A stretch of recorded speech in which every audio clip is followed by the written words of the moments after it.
Hi students, we're going to be answering the questions for the must do for 1.8 found on page 32 of your packet. So you're going to want to have your packet right next to you while we're discussing some possible answers to these questions.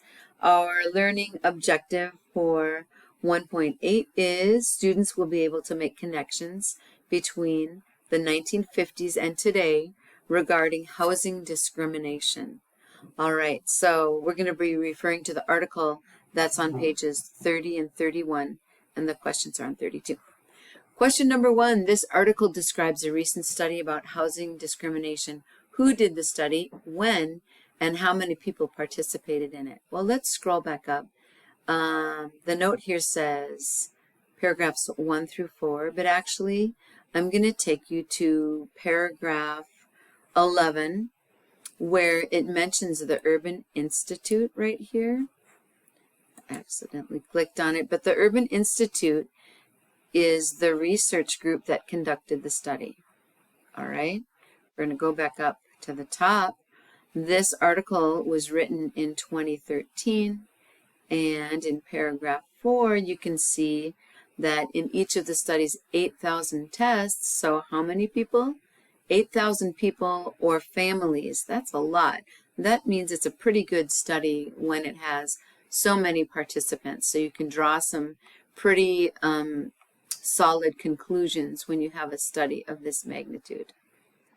Let's go on to question number 2. How did the researchers test for discrimination? Well, if you look at paragraph 4, and I'm going to move myself down here a bit, it says, in each of the study's 8,000 tests, the tests, I've written a little comment over on the side that are being referred to here, was an experiment or a study that took place where white and non-white people would pose like they wanted to rent an apartment or buy a house to see if they were being discriminated against. You can read this for more detail, but that's kind of in general how the researchers tested for discrimination. Question number 3. The author states that the housing discrimination for non-whites has become subtle, which means not immediately obvious or noticeable. Discrimination used to be more obvious, involving door slamming or harassment.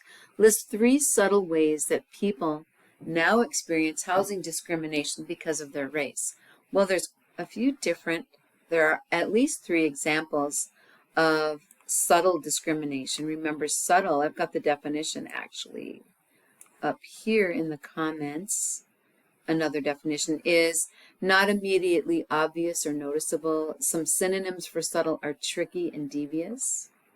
Here are a couple subtle ways that people were discriminated against. Let's look at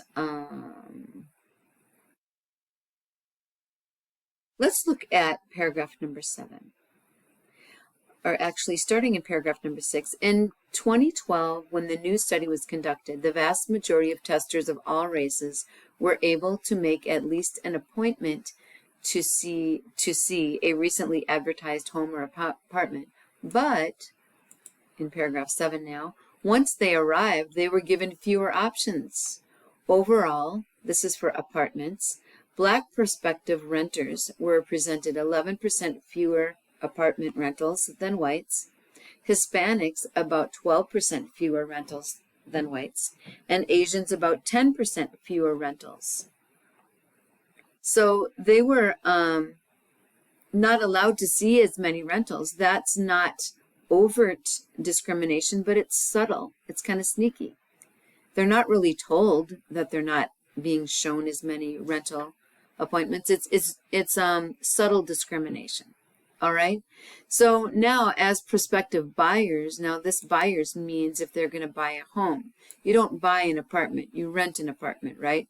But if you're going to buy something in the housing market, it's a home. So as prospective buyers, Blacks represented 17% fewer homes and Asians 15% fewer homes. That's another form of subtle discrimination. Paragraph number 8 also lists another example. White testers were also more frequently offered lower rents. That's not fair. Their move-in costs were negotiable and they were quoted a lower price. So let me say this again. The apartments were more likely to cost rents slightly less in the first year of rental than the blacks might pay. Another example of subtle discrimination, right? Let's go down. I'm going to try to, there's one more here. In paragraph 12, it says subtle discrimination like steering minorities to certain neighborhoods. Okay, so telling minorities, trying to say to them, oh, you can go over to this neighborhood, which may not be maybe as nice, or failing to offer them homes that are most likely to increase in value. This is another example of subtle discrimination. Every race should be allowed to see homes in every neighborhood and make their own decision as to which neighborhood they want to live in, right? So that kind of answers most of number 3. Let's look at number 4. Marjorie Austin Turner believes that the study's findings were probably understated, which means that the amount reported is less than it should be. Do you believe this is true? Why or why not? Paragraph 11. Let's look at paragraph 11 real quickly. Marjorie Austin Turner was the senior vice president of the Urban Institute. Remember, that was the group that conducted this study. She said that buyers and renters with poor credit had experienced pernicious. Pernicious could be a synonym for subtle. So I have the definition for pernicious right here. Pernicious is causing great harm or damage in a way that is not easily seen or noticed.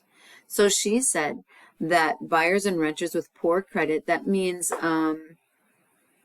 you'll have to Google poor credit. I'm not good at explaining it, but poor credit means that maybe they haven't paid off all of their debt with their credit cards or something like that. Had experienced more pernicious forms of discrimination than the well-qualified customers in the study. The findings probably understate the overall levels of discrimination in the market today, she said. What do you think? Do you think that she's right in saying that the study's findings are understated, which means there's probably more discrimination going on than is stated in this article? Do you believe this is true? Why or why not? Do you think that there probably is more discrimination and it's just not being reported on, or that this article is right on cue? All right, I think I've gone over the time limit, so please listen again if you need to and ask us questions if you have any. Have a great day. I hope this was helpful to you for answering those questions. Thanks. Bye-bye.